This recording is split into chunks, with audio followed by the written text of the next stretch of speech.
Today 3-ാം മണിക്കൂർ. പുറപ്പാട് പുസ്തകം 8-ാം അധ്യായം 13 മുതൽ 15 വരെ വാക്യങ്ങൾ. മോശ അപേക്ഷിച്ചതുപോലെ കർത്താവ് പ്രവർത്തിച്ചു. വീടുകളിലും അങ്കണങ്ങളിലും വയലുകളിലും ഉണ്ടായിരുന്ന തവളകൾ ചത്തൊടുങ്ങി. അവർ അവയെ വലിയ കൂനകളാക്കി കൂട്ടി.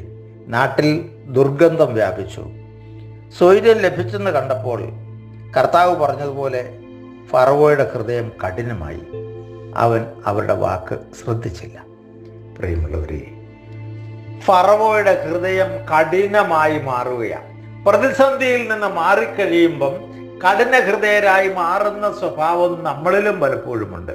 പലപ്പോഴും പല പ്രതിസന്ധികളിൽ ചെന്നപ്പെട്ട് നിലവിളിച്ച് ദൈവം വിടുതൽ തന്നു കഴിയുമ്പം അതിൽ നിന്ന് മാറി പഴയതുപോലെ തന്നെ വീണ്ടും പോകുന്ന അവസ്ഥ നമ്മുടെ ജീവിതത്തിൽ പലപ്പോഴും ഉണ്ടാകാറുള്ളതാണ്.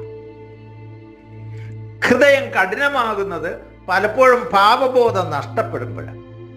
ആദ്യമേ ഏതെങ്കിലും തരത്തിലുള്ള ഒരു പാപത്തിലേക്ക് നമ്മൾ പെട്ടാൽ ആ സമയത്ത് നമുക്ക് മനക്കടിയും ഭാരവും പ്രയാസവും ഒക്കെ തോന്നാം. എന്നാൽ അത് ആവർത്തിച്ച് ചെയ്ത് കഴിയുമ്പം, അതിലൂടെ കടന്നു പോയി കഴിയുമ്പം അത് തഴക്കദോഷമായി മാറുകയും കുറ്റബോധമില്ലാതെ നമ്മൾ ആ പാപത്തിൽ തുടരുകയും ചെയ്യുന്ന അവസ്ഥയാണുള്ളത്. പിന്നെ അത് കുറ്റബോധമായിട്ട് കുമ്പസാരത്തിൽ പോലും ഏറ്റുപറയേണ്ട ഇല്ല എന്ന് തോന്നൽ നമ്മുടെ ഹൃദയത്തിലേക്ക് കടന്നു വരും. ഇങ്ങനെയുള്ള പ്രവൃത്തികളിൽ നിന്ന് മോചനം നേടണമെന്ന് ദൈവം നമ്മളോട് ഇന്ന് പറയുകയാണ്. യെശയ്യായുടെ പുസ്തകം 55-ാം അധ്യായത്തിന്റെ 7-ാം വാക്യത്തിൽ ഇങ്ങനെ നമുക്ക് കാണാം: ദുഷ്ടൻ തന്റെ മാർഗവും അധർമ്മി തന്റെ ചിന്താഗതികളും ഉപേക്ഷിക്കട്ടെ. അവിടുത്തെ കരുണ ലഭിക്കേണ്ടതിന് അവൻ കർത്താവിലേക്ക് തിരിയട്ടെ, നമ്മുടെ ദൈവത്തിലേക്ക് തിരിയട്ടെ. അവിടുന്ന് ഉദാരമായി ക്ഷമിക്കും. പ്രിയമുള്ളവരെ, ഹൃദയം കഠിനമായി പോകാതിരിക്കണമെങ്കിൽ, അല്ലെങ്കിൽ പാപത്തിന്റെ പിടിയിലോട്ട് നമ്മൾ പോയെങ്കിൽ അവിടുന്ന് വീണ്ടും വരുവാനായിട്ട് ദൈവം നമ്മളോട് ആവശ്യപ്പെടുക. നമ്മൾ അനുദപിച്ചത് വീണ്ടും വരണം. ഹൃദയകാഠിന്യം നമ്മളെ നശിപ്പിച്ചു കളയും. സങ്കീർത്തകനായ ദാവീദ് തൻ്റെ പാപത്തിന്റെ അവസ്ഥയിൽ വീണ് കഴിഞ്ഞപ്പം നിലവിളിക്കുന്ന നിലവിളിയിൽ അതിന്റെ 10-ാം വാക്യത്തിൽ ഇങ്ങനെ പറയുന്നുണ്ട്: ദൈവമേ, നിർമ്മലമായ ഹൃദയം എന്നിൽ സൃഷ്ടിക്കണമേ, അചഞ്ചലമായ ഒരു നവചൈതന്യം എന്നിൽ നിക്ഷേപിക്കണമേ. അങ്ങയുടെ സന്നിധിയിൽ നിന്ന് എന്നെ തള്ളിക്കളയരുതേ, അങ്ങയുടെ പരിശുദ്ധാത്മാവിനെ എന്നിൽ നിന്നും എടുത്തു കളയരുതേ. പ്രിയമുള്ളവരെ, നമുക്ക് ഈ ബോധ്യങ്ങൾ ആഴത്തിൽ ഉണ്ടാകാൻ നമുക്ക് ആഗ്രഹിക്കാം.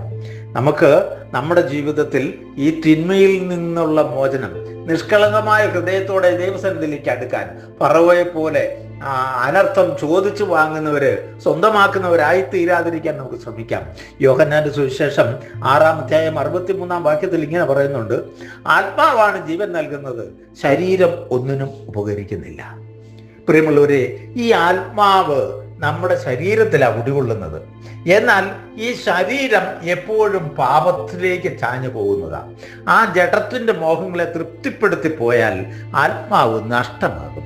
ഈ ബോധ്യത്തോടുകൂടി ഈ നോമ്പുകാലത്ത് ജഡത്തെ ഒതുക്കി നിർത്താൻ, തിന്മയിൽ നിന്ന് അകന്നു നിൽക്കാൻ ദൈവം നമ്മെ സഹായിക്കട്ടെ.